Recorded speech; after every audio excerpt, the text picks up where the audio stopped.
¿Qué tal? ¿Cómo estáis? Bueno, yo he aterrizado de Japón para analizar lo que ha pasado en estas dos últimas carreras seguidas, Singapur y Japón. Carreras muy diferentes, en que han pasado cosas absolutamente inesperadas, como ese declive de Red Bull en Singapur, pero luego las cosas volvían a la normalidad o a lo que hemos visto en la mayoría de carreras esta temporada, que es el dominio absoluto de Red Bull y sobre todo con Max Verstappen al frente, cosa que les ha permitido conseguir, felicidades, su segundo título consecutivo de constructores de Fórmula 1, sexto para Red Bull en su historia, y por tanto culminar la primera parte de esta temporada, porque el segundo título está a la vuelta de la esquina en Qatar. Primera oportunidad para Max Verstappen de llevarse su tercer título de campeón del mundo, merecidísimo por la temporada que está haciendo. Vamos a analizar un poco lo que fue esta última carrera. Singapur ya le hemos hablado por activa y por pasiva. Si estáis en las redes, también en mis notas, en estos vídeos que cuelgo en YouTube de mis notas, y por tanto vamos a hacer una versión más focalizada en decisiones de comisarios deportivos que han sido bastante, o que nos han dado mucho que hablar. Yo no hablo nunca de polémica, simplemente que vamos a intentar desmenuzar lo que ha pasado, y también las novedades técnicas más destacables tanto de Singapur como de Suzuka.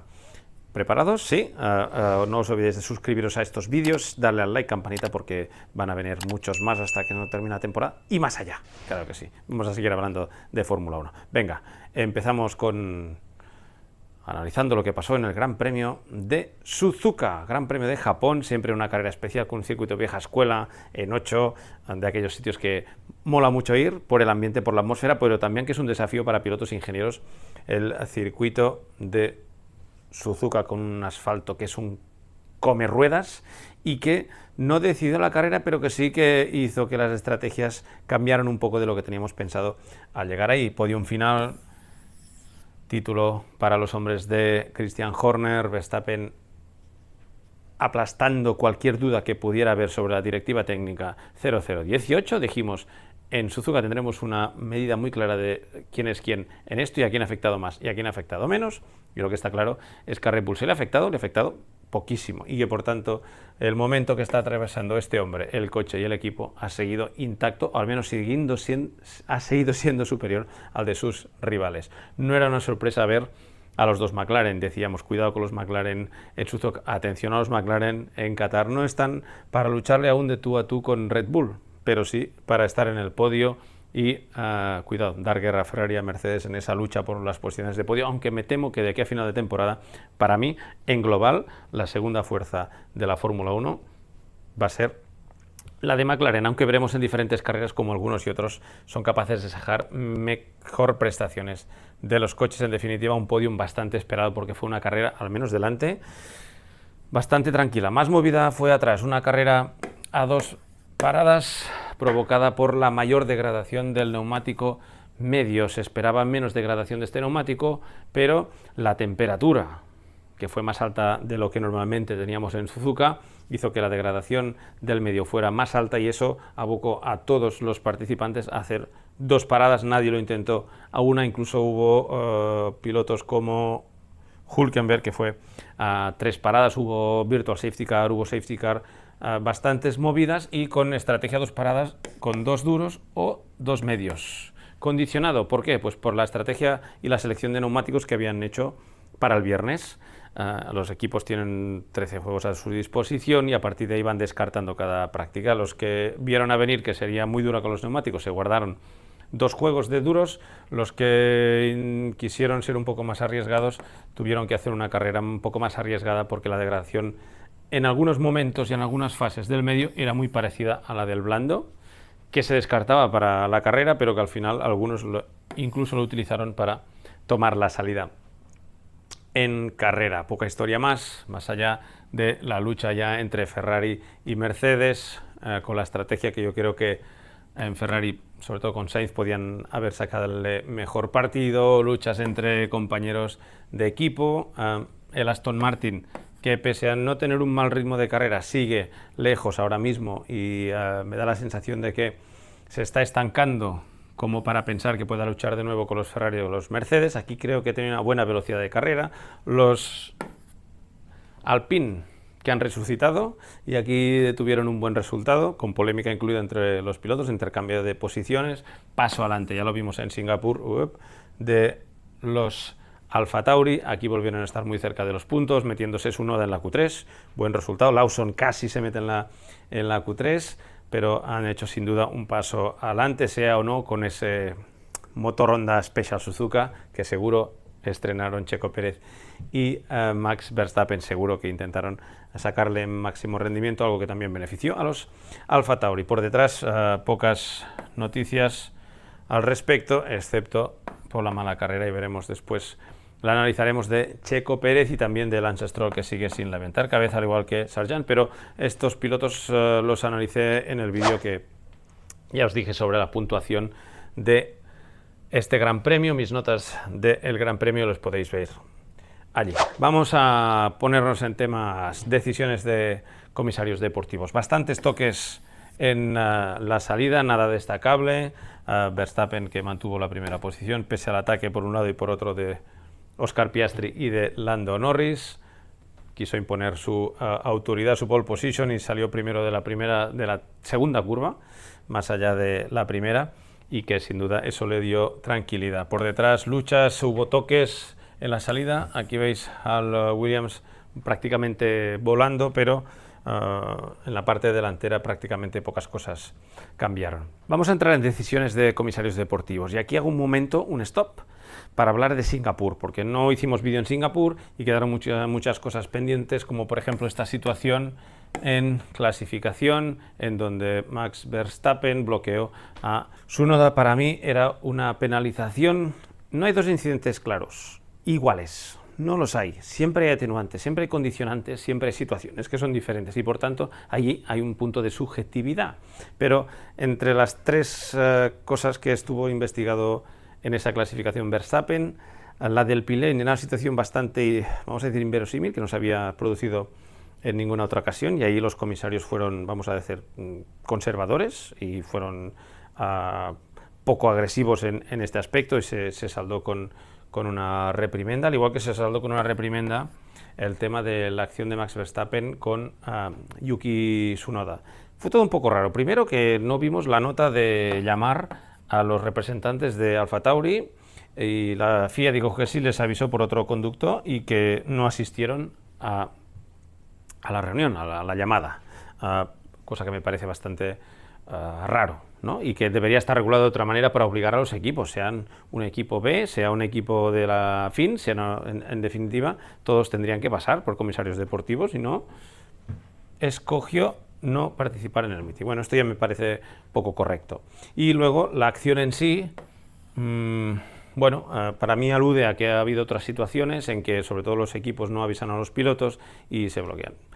Para mí eran tres posiciones clarísimas, pero los comisarios aquí no lo consideraron así, consideraron que era más tema del equipo que no había avisado. Yo estoy de acuerdo que si no avisan al piloto y que el equipo no se entera, o el piloto no se entera que le viene un coche por detrás, es muy difícil en algún circuito ver si realmente viene un coche.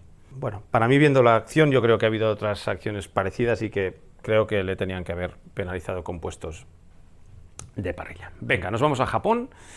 Primer cosa curiosa que a lo mejor pasó desapercibido para muchos es que Laurent Sergeant, después del accidente, Williams decide cambiar el chasis, empieza a trabajar en el chasis, y vosotros sabéis que el reglamento dice que solo puedes tener dos coches preparados, que puedes tener un tercer chasis montado en el camión, pero con unas ciertas piezas. ¿Qué quiere decir esto? ¿Que el reglamento qué quiere la FIA? Pues que los equipos no monten un tercer coche, y que cuando haya que sacarlo a pista, pues hoy hay un problema en un coche, puedas tener disponible, sino que haya que hacer un trabajo que te evite de ninguna manera que puedas sacarlo de una sesión para la otra, y por tanto está reglamentado lo que puedes tener montado en el chasis de recambio. ¿Qué hizo Williams? Vamos, tenemos que cambiar el chasis. Venga, empecemos a trabajar, empecemos a montar cosas. Cuando le comunicaron a la Federación Internacional que iban a cambiar el chasis, y la Federación Internacional se dio cuenta, es que después, 2 horas después de la bandera de cuadros, ya tenían más piezas de las... Aquí un reporte, un informe del delegado técnico diciendo que ya hay más piezas de las montadas de las que define el reglamento, y que por tanto había que decirles qué había pasado en esto. Williams dijo que ya habían empezado a trabajar, que no lo habían confirmado. En definitiva, que esta acción, aparte de que cambiaron piezas y salido el pit lane, tuvieron que ponerle una penalización extra. Algo que no había sucedido. Y lo que dicen los stewards, dice, ostras, este caso es un poco raro. Vamos a llevarlo al comité deportivo de la próxima reunión de la Federación Internacional para analizarlo, para ver qué ha pasado y qué cosas pueden suceder. Hay muchas situaciones que no se han producido y el reglamento tiene que estar cambiante en estas cosas, porque todo el mundo parece... Es que no, hay muchas situaciones diferentes. Es un deporte muy complejo en el que pasan situaciones que a veces no están previstas porque, bueno, ya lo vemos, pasan situaciones muy raras. Situación rara como la que vivió, o no tanto, como la que vivió Checo Pérez. Estamos en Japón, sale del pit stop, después de los toques. Esta que os he marcado es la segunda línea de safety car, la que hay al final de la recta de entrada. El resto de coches están en grupo, bajo régimen safety car, y por tanto Checo lo que tenía que hacer es pues desadelantar hasta que cruzas esta línea. Entre las dos líneas de safety car se puede adelantar aunque estén bajo el régimen de safety car, pero una vez pisas esta línea aquí no puedes avanzar. ¿Qué hizo Checo Pérez? Se puso en esta posición. Penalización clarísima para el piloto. No sé si es un error de piloto, es un error de equipo que le tenía que haber avisado o recordado la situación. Total que te caen 5 segundos después de que ver clarísimamente que Checo Pérez ha adelantado en condición de safety car, clarísimo. Coche 14, a la hora y todo. Bueno, perfecto. 2 puntos, 5 segundos, clarísimo, no hay ninguna duda. Sale a pista, se reanuda la carrera, toque de Checo Pérez con Kevin Magnussen. Fijaros dónde está Checo Pérez, fijaros la dirección que está tomando el coche, está completamente bloqueado, toca por detrás al piloto de Haas, incidente clarísimo, para mí ninguna duda, y 5 segundos y 2 puntos más de penalización. Cuidado que ya tiene 7 Checo Pérez en el periodo interanual, que es el que calcula los puntos de penalización. Lo dice que él no estaba por delante del coche, que no tenía coche control. No hay ninguna duda que le tenía que caer 5 segundos por causar una colisión, pero los daños del coche total que Red Bull en un principio optó por entrar el coche en el garaje y preparar todo el proceso para abandonar la carrera. Pero ¿qué pasó? Se dieron cuenta de que el incidente había estado causado y que podía caer una posible penalización a Checo Pérez. Y eso significa que si no estás en pista y te cae una penalización, los comisarios pueden decidir, no es automático, pero pueden decidir de pasar esta penalización a la próxima carrera. ¿Por qué? Muy sencillo. Imaginaros que sale un piloto en la primera vuelta o en cualquier vuelta, se pasa de frenada y se lleva a un coche o 2 o 3, 4 o 5 coches por delante. Causing a collision clarísima, le pueden caer 10 segundos o un drive-through penalty 10 segundos, un stop and go de 10 segundos, la más grave que queráis. ¿Vale? Imagínate que ese coche se abandona. Hombre, sería injusto, ¿no? Porque ha cometido una infracción y no la puede cumplir ni en tiempo ni de ninguna manera en esa carrera. Esto tiene que poderse trasladar de alguna manera a una próxima carrera en la que participe el piloto infractor. Es lógico, es sensato y se ha producido ya en otras carreras. ¿Qué hace Red Bull? Bueno, no abandonemos. Espérate, siéntate un momento, vamos a salir, esperemos que salga la penalización, sales, cumples la penalización, entras y nos vamos limpios a Qatar. Dudas. Primero, ¿se puede penalizar de un circuito a otro? Sí, fijaros, reglamento está clarísimo, dice que cualquiera de estas penalizaciones que te puedan poner los comisarios deportivos, te dice que algún piloto que se le ha impuesto una penalización y este piloto no es capaz o no puede servir la penalización porque se retira, sea de un sprint session o de una carrera, los stewards podrían imponer una penalización de puestos de parrilla en la próxima carrera que participe el piloto. Clarísimo, una penalización de tiempo, una reprimenda, grid positions, lo que sea la penalización que le hayan puesto, si no termina la carrera, puede ir a la próxima. Esto lo sabía Red Bull. Digo, pues bueno, pues para adentro. Pero hay otra norma, y ahí es donde yo dije clarísimamente, están haciendo esto. Pero luego buscando en el reglamento, busqué algo que yo me tenía en mente, pero que no conseguí en ese momento, y lo encontré después. Dice que exceptuando el momento en que hay una suspensión de carrera, exceptuando ese momento, un coche abandonado en el circuito por su piloto, aunque sea temporalmente, se considerará que ha abandonado la sesión, la carrera y por tanto el fin de semana.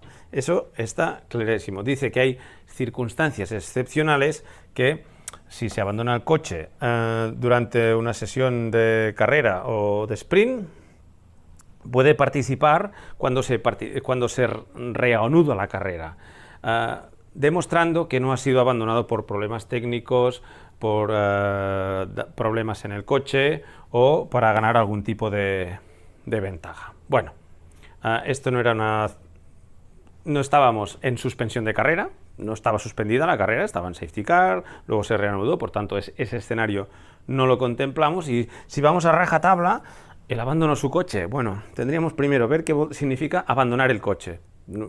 Solo salir del coche significa abandonar el coche. Y la última, para la cual yo entiendo yo que por eso no se aplica este artículo, porque dice abandonado en el circuito. Los boxes es zona de trabajo y más dentro del box, no es carril y por tanto no es parte del circuito. Yo creo que aquí hay una zona gris en la cual Red Bull fue muy listo y por tanto aprovechó para volver a sentar al piloto, sacarlo a pista y cumplir la sanción. No es nuevo, no es la primera vez que pasa y por tanto ya ha habido otros casos en que equipos que han intentado mantener el coche pista hasta que han cumplido la penalización y luego han retirado el coche. Nada nuevo, pero es una zona gris clara del reglamento que, por tanto, con todo lo que fue pasando, habría que seguramente en la próxima reunión del Comité Deportivo de la Federación Internacional intentar, de cara seguramente al año que viene, modificar el reglamento para que no vuelvan a suceder cosas de estas. Algunos me diréis, y luego estaba pensando, Russell en Silverstone el año pasado, cuando paró el coche y fue a ayudar a parar el motor de Zhou, ahí hay dos cosas.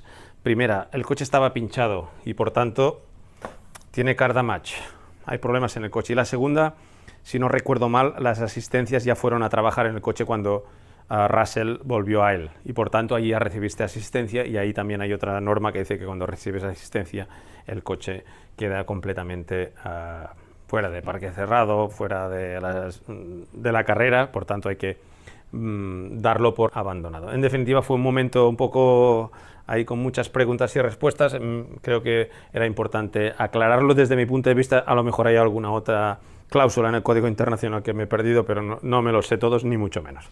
Venga, vamos a por... Llevamos 15, casi 18 minutos de vídeo y aún no hemos hablado de novedades técnicas. Red Bull en Singapur venía con este fondo plano nuevo, lo que vemos nosotros y lo que debajo que no vemos, pero lo que sí podíamos ver es cómo había modificado esta zona del borde del fondo plano, un fondo plano que con los problemas de Singapur al final no montaron, pero que sí que montaron en Japón, en ambos coches, un fondo plano que dicen que les funciona muy bien y que por tanto van a mantener en las próximas carreras. Red Bull, que en Singapur se unía a la tendencia prácticamente de toda la parrilla de cortar esta zona en el ala posterior con este corte para mejorar la eficiencia del ala, con este drag inducido que se genera en esta zona y que por tanto hace que el coche sea más eficiente aerodinámicamente. Fijaros en esta curva, entre la zona hundida del ala como empalma la curvatura fantásticamente bien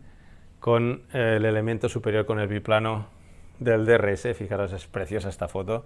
Qué trabajado está toda esta zona del ala, increíble el trabajo aerodinámico de Red Bull y de todos los equipos que siguen evolucionando el coche pese a las limitaciones. Nuevo suelo para Ferrari en Japón, con modificaciones bastante sutiles en la zona de fences delanteras, pocas cosas de las que se podía ver, también en el borde, también en el difusor y en la parte inferior que no veíamos, un suelo que dicen que sí, que les dio rendimiento a nivel global y que por tanto mejora la carga aerodinámica generada por el coche. Este es el suelo en cuestión en el cual pude hacer esta foto. Fijaros, todos estos tubitos para hacer mediciones aerodinámicas. Este es el suelo de Ferrari que iba a montarse en el coche de Carlos Sainz.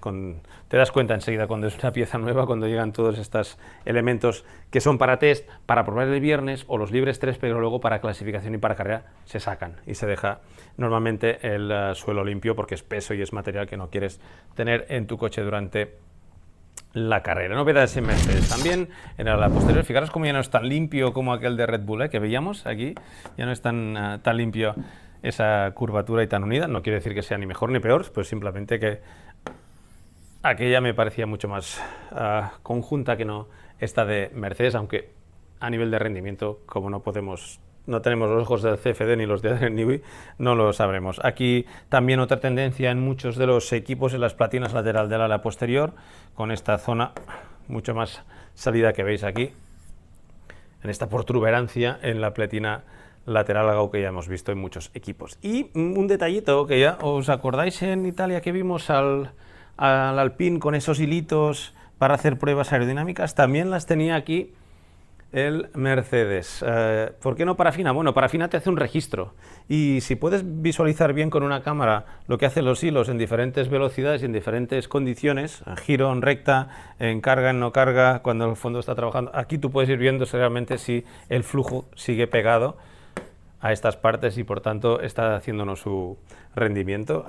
Creo que tiene una fábrica lección esto, a ver si os la puedo hacer de aquí a final de temporada, porque es interesante, es una cosa de la vieja escuela.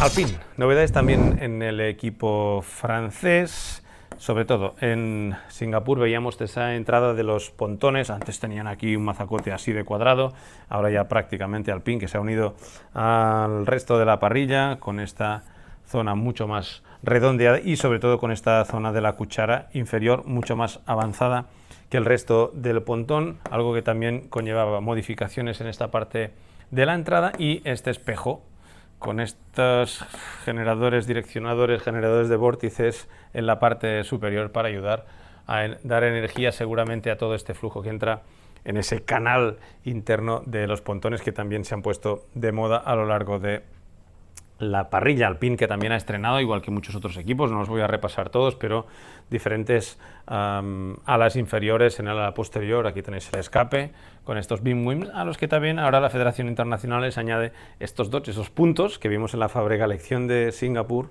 para controlar la flexión. Decían las malas lenguas que uno de los sitios donde los equipos trabajaba el tema de la flexión y de qué manera era en los beam wings de la parte posterior del monoplaza. Punto y aparte tiene lo de McLaren. Después de haber hecho un primer salto de cualidad en Austria Silverstone, llegan aquí con otro gran paquete. Lo estrenaba Lando Norris en Singapur, lo tenía también Oscar Piastri. Fijaros, dos coches en el podio, extraordinario el trabajo, también uniéndose a esta tendencia de la cuchara con esta boca más estrecha, dejando el máximo de superficie y el máximo de volumen de aire en la parte inferior del pontón, con un canal mucho más marcado en esta zona. También modificaciones en el halo, en el ala delantera, en el ala posterior, en el suelo. Fue un gran upgrade, fijaros, a McLaren, que recupera un concepto que estrenaron ellos el año pasado, que lo tuvieron que abandonar, pero que han recuperado en esta nueva evolución del coche. También cambios aquí en esta zona de la suspensión posterior. En definitiva, un gran upgrade ya en los dos coches que va a dar mucho que hablar, al igual que Red Bull con esta zona cortada del ala posterior.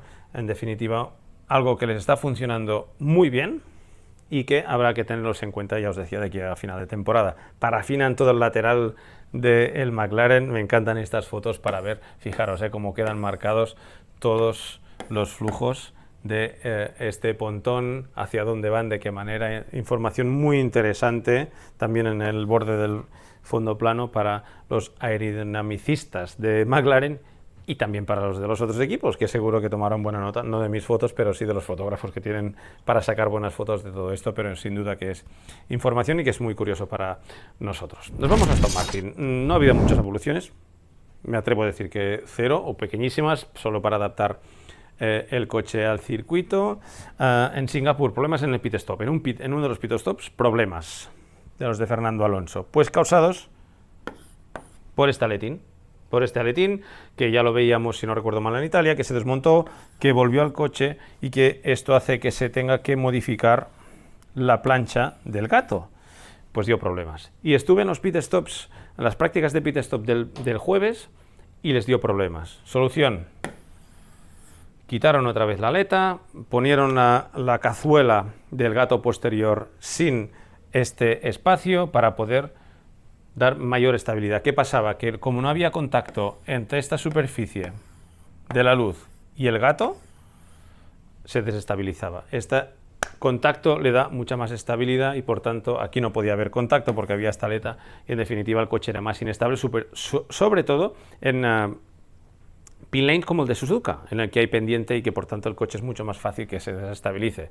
Al final fueron a lo seguro, sacrificando aerodinámica, los puntos que pueda dar este aletín, para tener tranquilidad en los pit stops, algo que consiguieron. Aquí vemos a los Aston Martin, sensores, seguramente para analizar también la flexión del ala. Esto es no hace nada más que cubrir el pylon, no sé si aquí tipo de sensor, entiendo para ver la carga que está, flexión o carga, que está sometido el soporte del ala posterior. Lo cubrieron con esto para que aerodinámicamente no afectara los flujos que van hacia la parte posterior del ala. También aquí vimos cómo adoptaban una nueva toma de aire de freno delantera para mejorar el rendimiento, algo que vimos durante la carrera, que en muchos episodios la tuvieron que tapar, seguía siendo aún demasiado grande para Aston Martin. También me sorprendió de estas novedades de estos días este suelo de Alfa Romeo. Aquí lo veis con este corte en una de estas divisorias de la parte inferior, que no lo había visto en ninguna de ellas. Muy para adentro, están tendiendo muchos de los equipos a salir muy adelante, como hemos visto antes con Ferrari, y la sensación es que Alfa Romeo ha ido para atrás en esto y en el rendimiento, que no está terminando de ser como se esperaba. Estuvieron súper adelante en la clasificación de Hungría, pero parece que no están encontrando un buen rendimiento.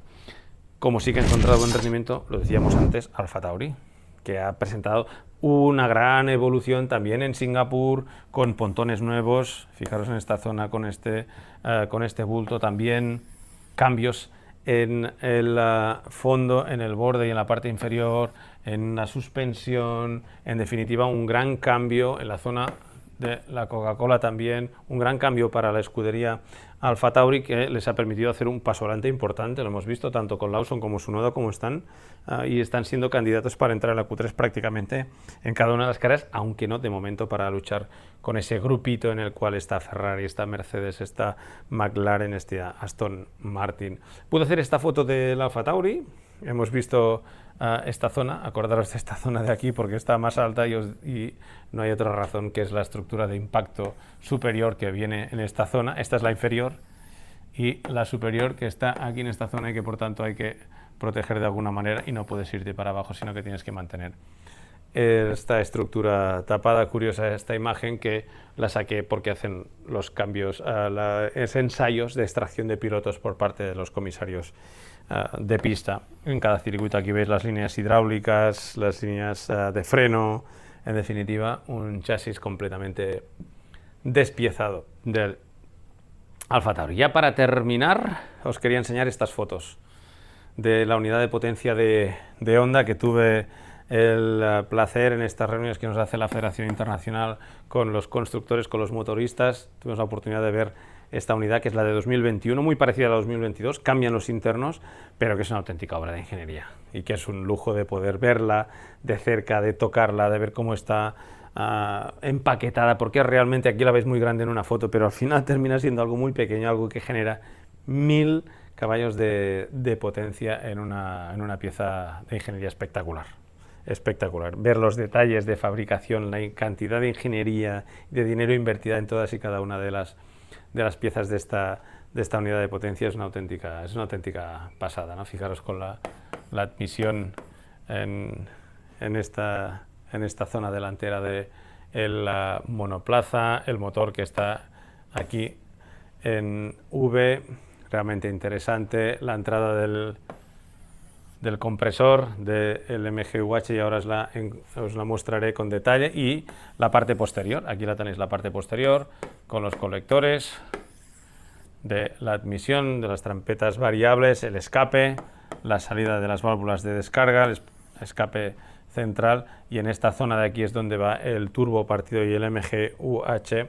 Aquí están las válvulas de descarga, espectacular. Aquí hay otra, realmente bonito de ver y bonito de poder estar cerca. Fue un lujo para mí poderlo ver. Y aquí veis el MGUH con el turbo partido, turbo compresor. Aquí tenemos el compresor de la parte delantera que os he enseñado, y esta es la turbina de escape, conectados por un eje, porque tienen que así ser por reglamento, y en medio está este MGUH, este motor generador de la parte central conectado en el medio. Tan solo Ferrari no utiliza esta configuración, porque tanto Renault como Mercedes van en esta configuración. Ferrari tiene el turbo y el compresor junto y el MGUH en esta zona delantera, porque va todo metido en la parte posterior, pero es un compresor tradicional, vamos a decir, que monta en sus motores, y es el único fabricante que así lo ha dejado. Bueno, esto es todo lo que hemos visto. Había muchas cosas que os quería enseñar y muchas que se han quedado en el tintero. Espero que hayáis tenido suficiente. Conservo los 10 dedos de la mano después de haber montado los neumáticos Pirelli en la fábrica Lección. Espero que la vierais y que os gustara. Yo me lo pasé muy bien.